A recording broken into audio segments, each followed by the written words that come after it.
I am absolutely shocked, bamboozled, and mystified as to why more people are not watching this show. Let's talk about A Small Light. Happy Friday, everyone. I'm Alex. I'm a social media manager, and in my free time, I make TikToks about television, film, and books that I think we all should be watching and reading. So A Small Light, which premiered on May 1st, tells the true life story of Miep Gies, who was a Dutch citizen that was instrumental in helping to hide Anne Frank and her family during World War II, when German forces were invading the Netherlands and threatening the lives and safety of everyone in the country. When we first meet Miep, she's a young woman living in Holland who seems to be exuberant, carefree. She has a lot of empathy for what's going on in the war, as she hasn't seen the real tangible impacts of what's been happening in her native country of the Netherlands. Excuse me, I shouldn't say native country because she was adopted by a family in the Netherlands, which is why she lives there. But essentially, she's just kind of living a carefree life. When the episode opens, she's like sleeping in until 2 p.m. and her adoptive parents are like, "You have to get a job." And she's like, no. She's like, "I'm fun and glamorous. That's what I'm going to do as my job." She's very funny and she has like a kind of dry humor. And then her adoptive parents propose something that to still, since I watched it, my mind exploded. They propose that she marries her adoptive brother, Cass, portrayed by Laura Kynaston. Naturally, Miep is like, "What? You have to be joking. That is literally crazy." And her parents are like, "Well, you're adopted and he's not your blood brother, so like it's not that crazy." And basically, they're sort of laying this out as a threat, like, if you don't go get a job and sort of grow up, then we're going to make you marry your adoptive brother.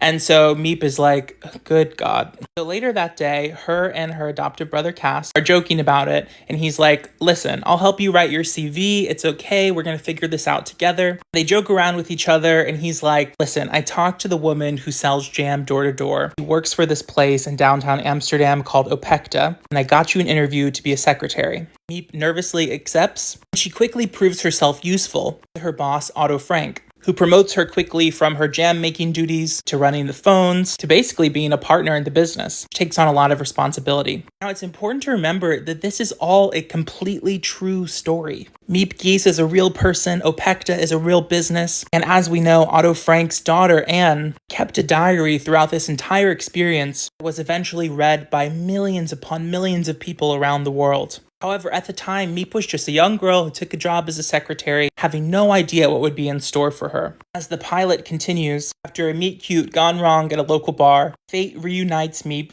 with her eventual husband Jan, who fall in love swiftly and beautifully and get married, and start to build a lovely life together. Despite this, the Germans are committing more and more atrocities around the world, and when Miep is called into Otto's office, he says, "This is too much, but I must ask it of you." She does not hesitate to say, "Yes, what do I need to do?"